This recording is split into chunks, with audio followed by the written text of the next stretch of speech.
नमस्कार, स्वागत है एक बार पुनः आप सभी छात्रों का बीपीएससी मेकर के एक और एपिसोड में।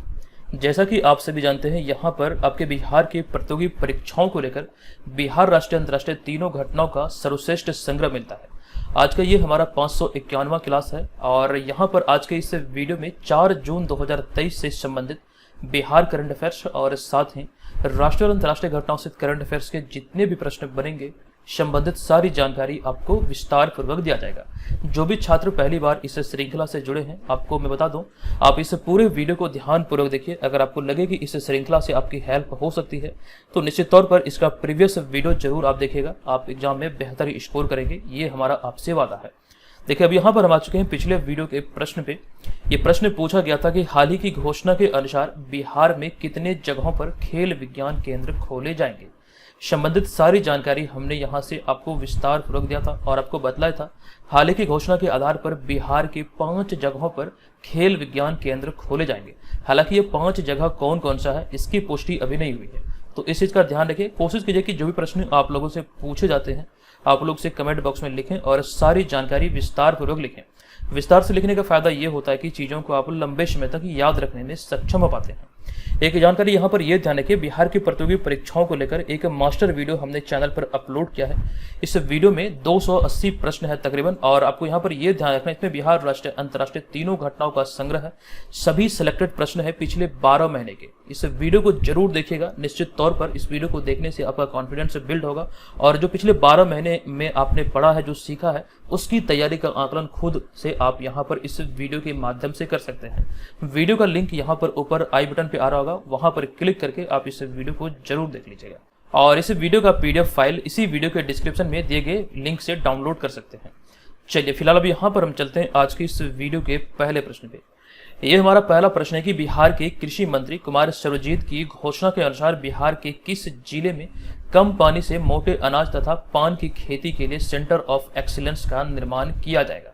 जो घोषणा अभी हाल ही में हुई है बिहार के कृषि मंत्री कुमार सर्वजीत की, तो इस आधार पर हम बात करें इस प्रश्न के राइट आंसर की, तो 2 विकल्प यहाँ पर सही है। एक तो है गया और एक है वैशाली, और फाइनल आंसर होगा उपयुक्त में से एक से अधिक, अर्थात ऑप्शन नंबर ए। अब यहाँ पर आपको विस्तृत जानकारी दे दूं कि बिहार के मौजूदा कृषि मंत्री कुमार सर्वजीत की घोषणा के अनुसार बिहार के गया जिले के टनकुप्पा में कम पानी से मोटे अनाज के लिए तथा वैशाली के राघोपुर में पान की खेती के लिए सेंटर ऑफ एक्सीलेंस का निर्माण किया जाएगा। काफी महत्वपूर्ण है, ये एग्जैक्ट प्लेस आपको ध्यान रखना है। गया जिले के टनकुप्पा में और वैशाली जिले के राघोपुर में इसका निर्माण किया जाना है। चूंकि यहाँ पर बात हो रही है मोटे अनाजों की, तो कम पानी में मोटे अनाज, अगर हम मोटे अनाज की बात करें तो जैसे ज्वार, बाजरा, रागी, मक्का सहित अन्य अनाज जो कि मोटे अनाजों की श्रेणी में है, इसके उत्पादन को बढ़ावा देने के लिए गया के टनकुप्पा में सेंटर ऑफ एक्सीलेंस बनाया जाएगा। और रही बात यहाँ पर, इसके लिए 52 एकड़ जमीन को चिन्हित किया गया है और साथ साथ यहाँ पर यह ध्यान रखेंगे जो घोषणा हुई है, इस घोषणा के आधार पर यह देश भर का सर्वश्रेष्ठ सेंटर ऑफ एक्सीलेंस होगा जो कि पूर्ण रूप से स्वतंत्र होगा। और यहाँ पर इस सेंटर ऑफ एक्सीलेंस में किसानों को प्रशिक्षण भी दिया जाएगा। तो ये सारी बातें यहाँ से संबंधित है। हालांकि कुछ एक्स्ट्रा फैक्ट भी हमने यहाँ पर शामिल किया है कि इन सब के अतिरिक्त बांका में शहद, दरभंगा में मखाना और किशनगंज में चाय का सेंटर ऑफ एक्सीलेंस बनाया जाएगा। ये सारी बातें भी चल रही है। जब इसकी घोषणा हो जाएगी और ये जब निर्माण कार्य प्रारंभ होगा तब भी हम आपको इसके बारे में विस्तृत जानकारी अवश्य आपको देंगे। फिलहाल यहाँ पर इस प्रश्न में कुछ जानकारी, जैसे कि हम बात करें बिहार के मौजूदा कृषि मंत्री कौन है। हालांकि वर्तमान समय की बात करें तो वर्तमान में बिहार के कृषि मंत्री हैं कुमार सर्वजीत। और यहाँ पर चूंकि बात हुई है दरभंगा मखाना की, तो इसके बारे में भी हम लोग कई जानकारी देखेंगे। फिलहाल यहाँ पर कृषि उत्पादों की चर्चा हम लोग कर रहे थे या फिर कृषि के बारे में चर्चा कर रहे थे, तो बिहार के संदर्भ में एक जानकारी ये भी ध्यान रखिए कि बिहार को 5 बार कृषि कर्मण पुरस्कार मिला है। ये जानकारी हमने कई बार आपको विस्तार पूर्वक दिया था। अब यहाँ पर आगे बढ़ेंगे, बिहार के नई मंत्रिमंडल के बारे में बात करें, जहां से आपके एग्जाम में मुझे लगता है कि एक प्रश्न निश्चित तौर पर पूछे जा सकते हैं। जैसे कि प्रश्न इस प्रकार से बनेंगे कि वर्तमान में बिहार के नए शिक्षा मंत्री कौन हैं। तो श्री चंद्रशेखर शिक्षा मंत्री हैं, स्वास्थ्य मंत्री हैं तेजस्वी यादव, उद्योग मंत्री हैं समीर कुमार महासेठ। इस तरह के प्रश्नों का संग्रह जो बिहार कैबिनेट का गठन हुआ था 16 अगस्त 2022 को, नया मंत्रिमंडल गठित हुआ 16 अगस्त 2022 को, और इनसे संबंधित सारी जानकारी हमने आपको विस्तार पूर्वक दिया था। वो सभी चीजों को यहाँ पर आप देख सकते हैं कि 16 अगस्त 2022 को राजभवन में महागठबंधन की नई नीतीश कुमार सरकार का पहला विस्तार हुआ और बिहार के राज्यपाल फागू चौहान, तत्कालीन राज्यपाल फागू चौहान 31 विधायकों को पद और गोपनीयता की शपथ दिलाई थी। हालांकि वर्तमान समय में अगर हम बात करें बिहार की राज्यपाल की, तो यहाँ पर आपको कंफ्यूजन हो सकता है। वर्तमान में बिहार के राज्यपाल हैं राजेंद्र विश्वनाथ आर्लेकर, ये जानकारी आपको नोट कर लेना है। वर्तमान में बिहार के राज्यपाल राजेंद्र विश्वनाथ आर्लेकर हैं। हालांकि यहाँ पर इनके बारे में या फिर इस टॉपिक से संबंधित सारी जानकारी विस्तार पूर्वक हमने आपके समक्ष रखा था, लेकिन इसमें से भी एक इंपॉर्टेंट यह है कि हाल ही में 16 अगस्त 2022 को नीतीश कुमार ने रिकॉर्ड 8वीं बार बिहार के मुख्यमंत्री पद की शपथ ली है। ये जानकारी आप ध्यान रखेंगे, काफी इंपॉर्टेंट है। हालांकि नीतीश कुमार के नाम एक उपलब्धि ये भी दर्ज है, बतौर मुख्यमंत्री गांधी मैदान में सर्वाधिक बार झंडा फहराने का रिकॉर्ड मुख्यमंत्री नीतीश कुमार के नाम है। हालांकि इससे पहले ये रिकॉर्ड था बिहार के प्रथम मुख्यमंत्री श्री कृष्ण सिंह के नाम। तो ये सारी जानकारी यहाँ पर ध्यान रखेंगे। नई मंत्रिमंडल के बारे में संपूर्ण जानकारी यहाँ पर दी गई है। हालांकि इसमें कुछ उलटफेर भी हुआ है, वो चीजें हमने यहाँ पर अपडेट कर दी है। तो ये नवीनतम डेटा है, यहाँ से आपके एग्जाम में प्रश्न बनना स्वाभाविक है। फिलहाल यहाँ पर इन सबको छोड़ते हुए हम आगे बढ़ेंगे और बात करेंगे मखाना के बारे में, क्योंकि अभी थोड़ी देर पहले हमने दरभंगा मखाना के बारे में चर्चा किया था। तो ऐसे में बिहार के दृष्टिकोण से जीआई टैग की बात करें तो यहाँ पर इन सब बातों को आप अच्छी तरीके से समझ पाएंगे। जैसे कि जीआई टैग की बात करें बिहार के संदर्भ में, तो अब तक बिहार को 3 कैटेगरी में जीआई टैग मिला है। एक तो खाद्य पदार्थ, दूसरा हस्तकला और तीसरा कृषि कैटेगरी में। अगर हम बात करें खाद्य पदार्थ की, तो इसमें एक उत्पाद है सिलाव खाजा, जिसे जीआई टैग मिला है। और उसके अतिरिक्त हस्तकला की बात करें तो सुजनी कढ़ाई, सिक्की ग्रास, मधुबनी पेंटिंग, अल्पिक या फिर खटवा और इसके अतिरिक्त भागलपुरी सिल्क को अब तक बिहार की ये सभी ऐसे हस्तकला के उत्पाद हैं जिन्हें की जीआई टैग मिला है। लेकिन वहीं पे हम बात करें कृषि उत्पाद की, तो इसमें शाही लीची, कतरनी चावल, जर्दालू आम, मगही पान और मिथिला मखाना। मिथिला मखाना वर्ष 2022 में कृषि उत्पाद कैटेगरी में जीआई टैग प्राप्त करने वाला बिहार का 5वां उत्पाद था। लेकिन 2023 में अभी हाल ही में बिहार के मरचा चावल को जीआई टैग दिया गया है। कृषि उत्पाद कैटेगरी में ये जीआई टैग प्राप्त करने वाला बिहार से 6ठा उत्पाद है। पश्चिमी चंपारण के चनपटिया प्रखंड जो है, ये मरचा चावल का प्रमुख उत्पादक क्षेत्र है। किसी भी वस्तु या फिर उत्पाद को जो जीआई टैग दिया जाता है, उनसे संबंधित भौगोलिक क्षेत्र या फिर उस राज्य को जीआई टैग दिया जाता है। और जीआई टैग की बात करें तो जीआई टैग रजिस्ट्री का जो मुख्यालय है ये चेन्नई तमिलनाडु में है। और किसी वस्तु या फिर उत्पाद को जो जीआई टैग मिलता है, ये 10 वर्षों की अवधि के लिए दिया जाता है। यानी कि 10 वर्ष के बाद ये जीआई टैग रजिस्ट्रेशन समाप्त हो जाता है, पुनः से इसका रजिस्ट्रेशन कराया जा सकता है। किसी भी वस्तु को जो जीआई टैग मिलता है, उससे उसकी इंटरनेशनल मार्केटिंग आसान होती है, उसे एक नई पहचान मिलती है। तो इन सारी बातों को ध्यान रखिएगा, ये सारी बातें हमने कई बार आपको विस्तार पूर्वक बताया है। फिलहाल अब यहाँ पर हम आ चुके हैं दूसरे प्रश्न पे। ये प्रश्न है कि बिहार के किस जिले में हाल ही में 89वीं बिहार राज्य ओपन एथलेटिक्स चैंपियनशिप 2023 का आयोजन किया गया। इस प्रश्न का हमारा राइट आंसर होगा ऑप्शन नंबर ए, यानी कि राजधानी पटना। अब यहाँ पर आपको जानकारी दे दूं कि 89वीं बिहार राज्य ओपन एथलेटिक्स चैंपियनशिप का आयोजन अभी हाल ही में 3 से 5 जून 2023 तक कंकड़बाग स्थित पाटलिपुत्र स्पोर्ट्स कॉम्प्लेक्स में किया गया। अर्थात पाटलिपुत्र स्पोर्ट्स कॉम्प्लेक्स कंकड़बाग पटना में है, यहीं पर इसका आयोजन किया गया। आप ये ध्यान रखेंगे, ये इसका 89वां संस्करण है और इसका आयोजन तिथि है 3 से 5 जून 2023। हालांकि इसको लेकर जो भी प्रश्न निकलकर सामने आएंगे वो हम अगले वीडियो में देखेंगे। फिलहाल अब यहाँ पर ये ध्यान रखिए कि इसका जो आयोजन था ये पाटलिपुत्र स्पोर्ट्स कॉम्प्लेक्स पटना में किया गया था। हालांकि बिहार के खेल और खिलाड़ियों के संदर्भ में ये वीडियो चैनल पर अपलोड किया गया है, जिसमें विगत 5 महीने के खेल और खिलाड़ियों से संबंधित सर्वश्रेष्ठ प्रश्नों का संग्रह विस्तार पूर्वक किया गया है। सारी जानकारी यहाँ पर आपको मिलेगा, निश्चित तौर पर यहाँ से आपके एग्जाम में प्रश्न बनेंगे। अब यहाँ पर आगे बढ़ने से पहले एक जानकारी आपको दे दूं, जो भी छात्र घर बैठे रहकर बीपीएससी एग्जाम की तैयारी में लगे हैं, तो हमारे इस पेड ग्रुप को आप लोग जरूर ज्वाइन कीजिएगा। हमारे जितने भी स्टडी मटेरियल और नोट्स वगैरह आप यहाँ पर देख रहे हैं, जैसे कि प्रीलिम्स टेस्ट सीरीज, जिसमें कि कुल 40 टेस्ट होंगे आपके फुल लेंथ, और इसके अतिरिक्त आपका 20 सेक्शनल टेस्ट भी यहाँ पर इसमें शामिल होगा। तो कुल टेस्ट इसमें 60 है। इसके अतिरिक्त मंथली करंट अफेयर्स की जो हमारे नोट्स आते हैं, जिसमें बिहार, राष्ट्रीय, अंतर्राष्ट्रीय तीनों घटनाओं का संग्रह होता है। इसके अतिरिक्त सिलेबस आधारित नोट्स जिसमें history, polity, geography, economics, Bihar GK आदि होंगे, वो इसमें आपको मिलने वाला है। डेली करंट अफेयर्स की जो क्लास चलती है उसका पीडीएफ यहाँ पर रोजाना आपको मिलेगा इस पेड ग्रुप में सुबह 5 बजे। बीपीएससी का प्रीवियस ईयर पेपर और बिहार जीके का स्पेशल नोट्स आदि इस ग्रुप में आपको मिलने वाला है।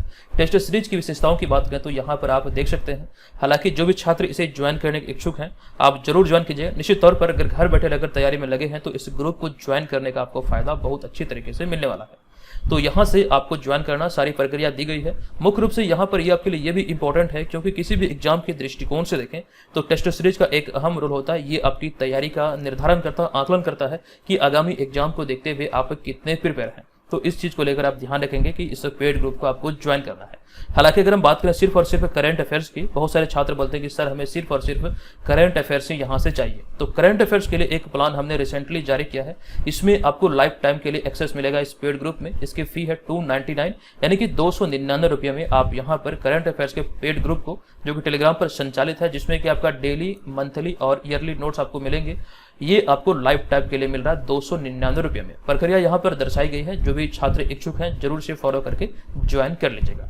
ये अगला तीसरा प्रश्न है कि किस देश में अवस्थित एडिनबर्ग यूनिवर्सिटी ने हाल ही में हिंदी भाषा में एक पाठ्यक्रम शुरू किया है। बहुत ज्यादा खबरों का ये विषय है और इस प्रश्न का हमारा राइट आंसर होगा यूनाइटेड किंगडम का एक देश है स्कॉटलैंड। अभी हाल ही में स्कॉटलैंड में जो एडिनबर्ग यूनिवर्सिटी है, यहाँ पर हिंदी भाषा में एक पाठ्यक्रम शुरू किया गया है। तो ऑप्शन नंबर ए यहाँ पर इस प्रश्न का राइट आंसर होगा। आपको जानकारी यहाँ पर दे दूं कि एडिनबर्ग यूनिवर्सिटी, जो कि यूनाइटेड किंगडम के एक देश स्कॉटलैंड में अवस्थित है, और एडिनबर्ग यूनिवर्सिटी ने हाल ही में जलवायु समाधान यानी कि क्लाइमेट सॉल्यूशन नामक एक पाठ्यक्रम हिंदी भाषा में शुरू किया है। ये आपको यहाँ पर ध्यान रखना है। इस पाठ्यक्रम का नाम क्या है जो अभी हाल ही में एडिनबर्ग यूनिवर्सिटी द्वारा शुरू किया गया है? तो जलवायु समाधान यानी कि क्लाइमेट सॉल्यूशन नामक ये पाठ्यक्रम है, जिसे अभी हाल ही में हिंदी भाषा में लॉन्च किया गया है। हालांकि इसको लेकर कुछ बातें और भी आप ध्यान रखेंगे कि एडिनबर्ग यूनिवर्सिटी ने हिंदी भाषा में अपना पहला ओपन एक्सेस कोर्स विकसित करने के लिए यूके में भारतीय वाणिज्य दूतावास के साथ साझेदारी की है, जिसको लेकर अभी हाल ही में इसकी शुरुआत की गई। हालांकि यहाँ पर आप ये भी ध्यान रखेंगे कि यह जलवायु समाधान कोर्स यानी कि क्लाइमेट सॉल्यूशन कोर्स जो है, ये हिंदी के अतिरिक्त अंग्रेजी और अरबी भाषा में भी उपलब्ध है। तो ये सारी जानकारी आपको इस प्रश्न से संबंधित यहाँ पर ध्यान रखना है। फिलहाल अब यहाँ पर अगला चौथा प्रश्न है कि हाल ही में किस राज्य के अहमदनगर का नाम बदलकर अहिल्याबाई होलकर के नाम पर रखा गया है? तो इस प्रश्न का हमारा राइट आंसर होगा ऑप्शन नंबर बी यानी कि महाराष्ट्र। इसकी घोषणा अभी हाल ही में महाराष्ट्र के मुख्यमंत्री एकनाथ शिंदे द्वारा किया गया, जिन्हें आप यहाँ पर इस तस्वीर में देख रहे हैं। आपको जानकारी दे दूं कि महाराष्ट्र के अहमदनगर जिले को अब अहिल्याबाई होलकर नगर के नाम से जाना जाएगा, और इसकी घोषणा मुख्यमंत्री एकनाथ शिंदे ने अहिल्याबाई होलकर की 298वीं जयंती के अवसर पर किया।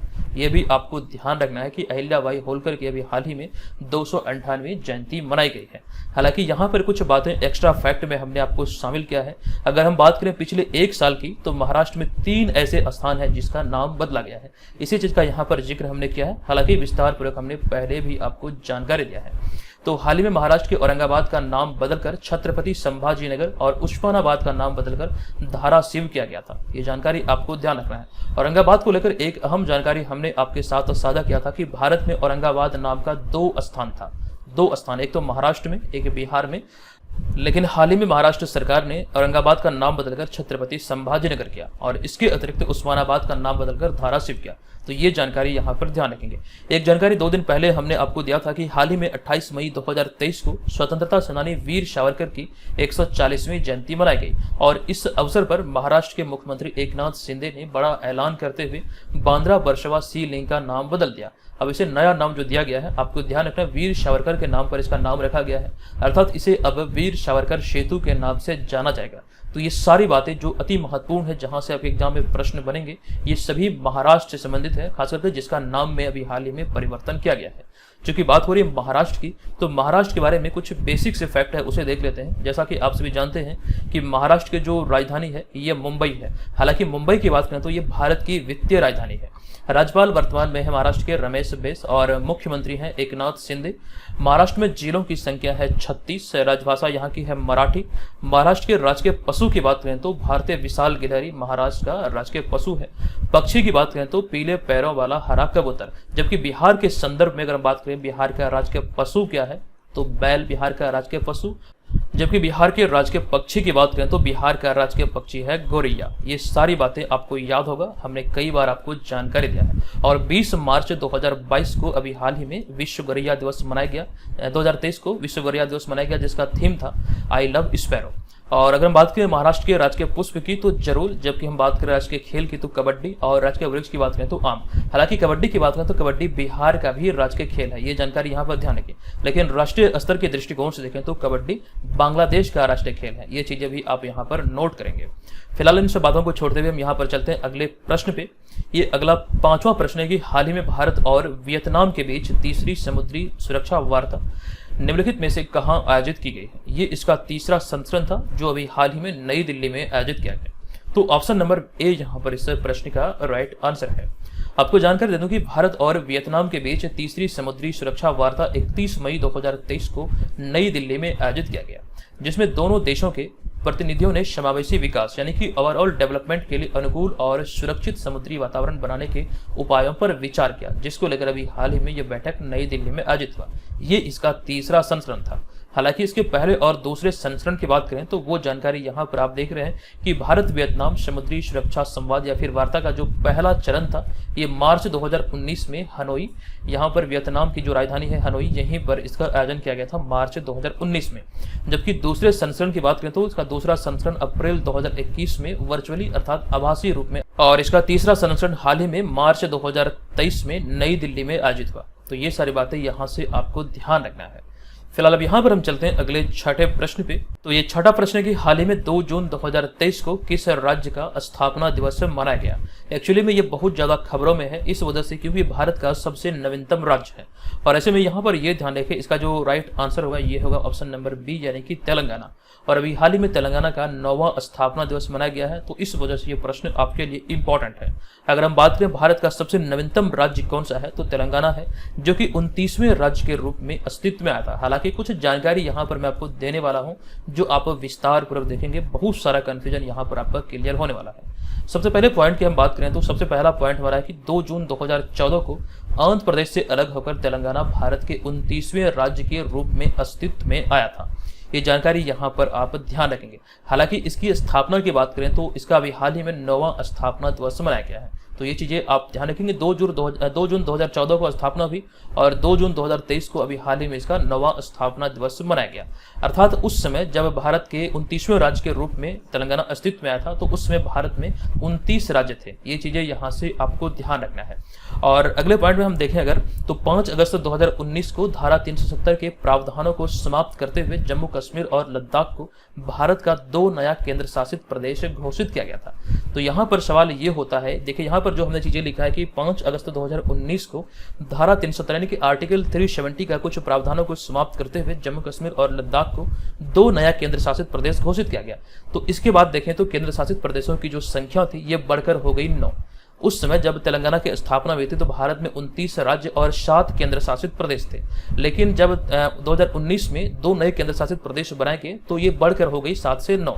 तो तत्कालीन समय की बात करें तो तत्कालीन समय में भारत में 28 राज्य हो गए, 1 राज्य घट गया था और 2 केंद्र शासित प्रदेश बढ़ गया, तो 28 राज्य और 9 केंद्र शासित प्रदेश हुआ था। लेकिन 2020 में दादर नगर हवेली व दमन व द्वीप को मिलाकर 1 केंद्र शासित प्रदेश बनाया गया, और इस दृष्टिकोण को ध्यान रखें तो 1 केंद्र शासित प्रदेश पुनः से घट गया, जिसके बाद इसकी संख्या हो गई घटकर 8। ये जानकारी हम आपको आगे देंगे। फिलहाल यहाँ पर कुछ पॉइंट है उसको देख लेते हैं। तो जिसके बाद वर्तमान में भारत में 28 राज्य व 8 केंद्र शासित प्रदेश है।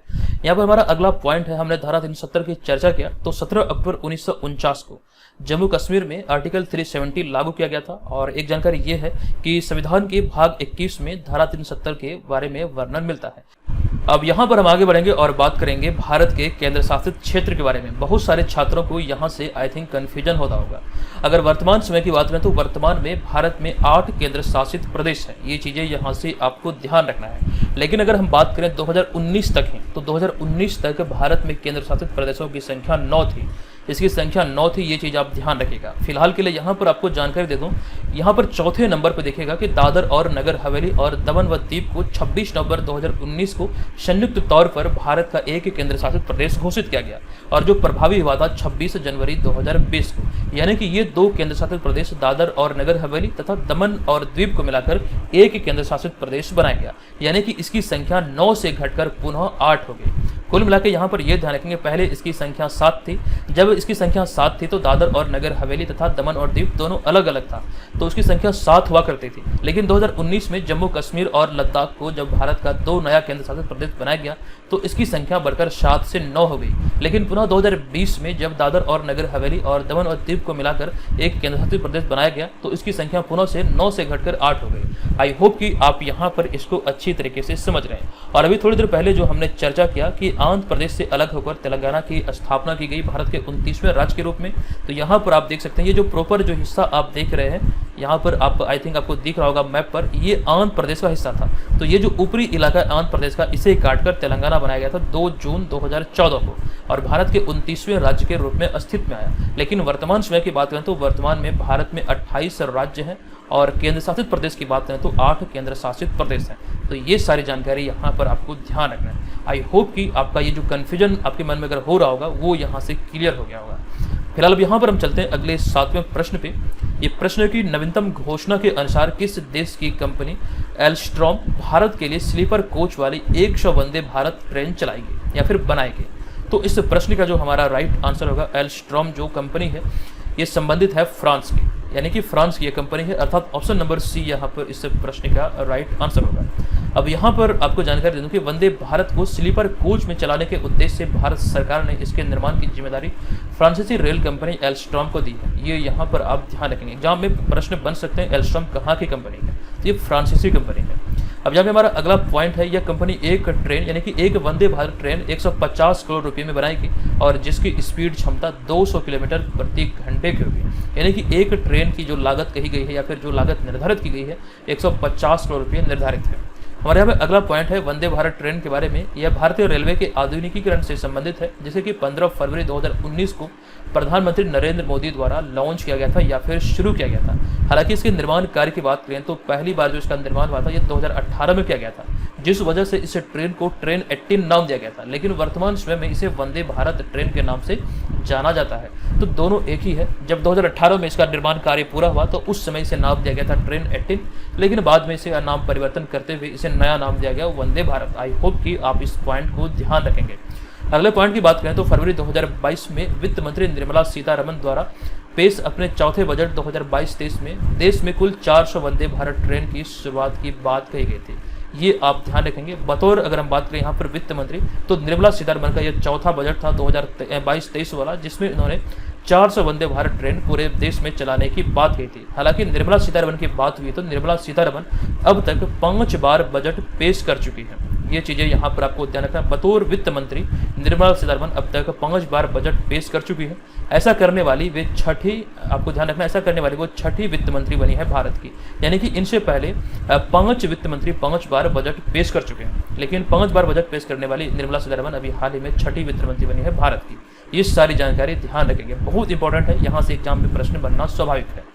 नेक्स्ट 8वां प्रश्न है कि निम्न में से कौन सा देश हाल ही में प्रत्येक सिगरेट पर यानी कि एवरी सिगरेट पर स्वास्थ्य संबंधी चेतावनी मुद्रित करने वाला दुनिया का पहला देश बना है? बहुत इंपॉर्टेंट है। इस प्रश्न का हमारा राइट आंसर होगा ऑप्शन नंबर सी, यानी कि कनाडा। आपको यहाँ पर जानकारी दे दूं कि कनाडा सरकार ने प्रत्येक सिगरेट पर स्वास्थ्य संबंधी चेतावनी मुद्रित करना अनिवार्य कर दिया है और इसके साथ ही कनाडा ऐसा करने वाला दुनिया का पहला देश बन गया। एक डब्बे में जो सिगरेट की जो संख्या होती है, जो भी सिगरेट होते हैं, प्रत्येक सिगरेट पर स्वास्थ्य संबंधी चेतावनी को इंगित किया जाएगा। ये चेतावनी अभी हाल ही में कनाडा सरकार के द्वारा दिया गया और इस तरह का पहल अपनाने वाला कनाडा दुनिया का पहला देश बना है। हालांकि सिगरेट को लेकर न्यूजीलैंड के सापेक्ष में एक जानकारी हमने आपको दिया था कि हाल ही में न्यूजीलैंड ने युवाओं को आजीवन सिगरेट खरीदने पर प्रतिबंध लगाने की योजना बनाई है। दरअसल इस नियम के अनुसार 2009 के बाद पैदा हुआ कोई भी व्यक्ति अपने जीवन काल में सिगरेट या फिर तंबाकू उत्पाद नहीं खरीद पाएगा। ऐसा करने का उद्देश्य न्यूजीलैंड सरकार का क्या है वो आप यहाँ पर अगले पॉइंट को देखकर समझ रहे हैं। दरअसल न्यूजीलैंड सरकार का लक्ष्य है कि धूम्रपान को पूरी तरीके से समाप्त कर 2027 से धूम्रपान मुक्त पीढ़ी का निर्माण करना है। इसी दिशा में न्यूजीलैंड सरकार ने अभी हाल ही में ये योजना तैयार की है कि 2009 के बाद कोई भी व्यक्ति जो न्यूजीलैंड में पैदा हुए हैं पूरे जीवन काल में कभी भी सिगरेट या फिर तंबाकू उत्पाद नहीं खरीद पाएंगे, जो कि कानूनन जुर्म होगा। तो ये सारी जानकारी यहाँ पर ध्यान रखिए। संबंधित तथ्यों की चर्चा यहाँ पर हमने किया है। अब यहाँ पर हमारा नवा प्रश्न है कि निम्नलिखित में से किस राज्य सरकार ने या फिर किस राज्य सरकार ने मौखिक स्वच्छता अभियान के लिए पूर्व क्रिकेटर सचिन तेंदुलकर को स्माइल एम्बेसडर नियुक्त किया है? तो इस प्रश्न का हमारा राइट आंसर होगा ऑप्शन नंबर बी, यानी कि महाराष्ट्र सरकार के द्वारा भी हाल ही में स्माइल एम्बेसडर के तौर पर सचिन तेंदुलकर को नियुक्त किया गया। संबंधित तथ्यों की बात करें तो यहाँ पर हमारा पहला पॉइंट है कि भारत के पूर्व क्रिकेटर सचिन तेंदुलकर को महाराष्ट्र सरकार ने 30 मई 2023 को अपने मौखिक स्वच्छता अभियान के तहत स्माइल एम्बेसडर के रूप में नियुक्त किया है। ये जानकारी यहाँ पर ध्यान रखेंगे। और इस समझौते के अनुसार सचिन तेंदुलकर अगले 5 वर्षों के लिए इस अभियान के यानी कि मौखिक स्वच्छता अभियान जो कि महाराष्ट्र सरकार से संबंधित है, अगले 5 वर्षों के लिए इस ब्रांड के एम्बेसडर होंगे। हालांकि अगर हम बात करें यहाँ पर सचिन तेंदुलकर की, तो एक जानकारी ये भी आपको ध्यान रखना है कि इससे पहले मार्च 2023 में एंटीसेप्टिक ब्रांड सेवलॉन में सचिन तेंदुलकर को सेवलॉन स्वस्थ इंडिया मिशन के लिए अपना पहला हैंड एम्बेसडर नियुक्त किया था। तो ये भी जानकारी आपको ध्यान रखना है। सचिन तेंदुलकर के बारे में एक जानकारी हमने थोड़ी समय पहले आपको दिया था कि शारजा क्रिकेट स्टेडियम में एक स्टैंड का नाम सचिन तेंदुलकर के सम्मान में रखा गया। अभी हाल ही में सचिन तेंदुलकर का 50वां जन्मदिन मनाया गया। तो ये सारी बातें आपको यहाँ पर ध्यान रखना है। सचिन तेंदुलकर के पुत्र का नाम है अर्जुन तेंदुलकर, जो कि इस वर्ष 2023 में जो IPL का 16वां संस्करण आयोजित हुआ, जिसका विजेता बना Chennai super Kings Gujarat Titans को हराकर। तो यहाँ पर आपको इस बात का ध्यान रखना है कि मुंबई इंडियंस जो IPL की टीम है, इस टीम का बतौर गेंदबाज इस टीम में शामिल थे इनके पुत्र अर्जुन तेंदुलकर। ये सारी जानकारी यहाँ पर अर्जुन तेंदुलकर से संबंधित है, जो कि आपको ध्यान रखना है। नेक्स्ट 10वां प्रश्न की बात करें तो 10वां प्रश्न है कि पुस्तक रिंग साइड का हाल ही में विमोचन किया गया है। बताएं कि इस पुस्तक के लेखक कौन है।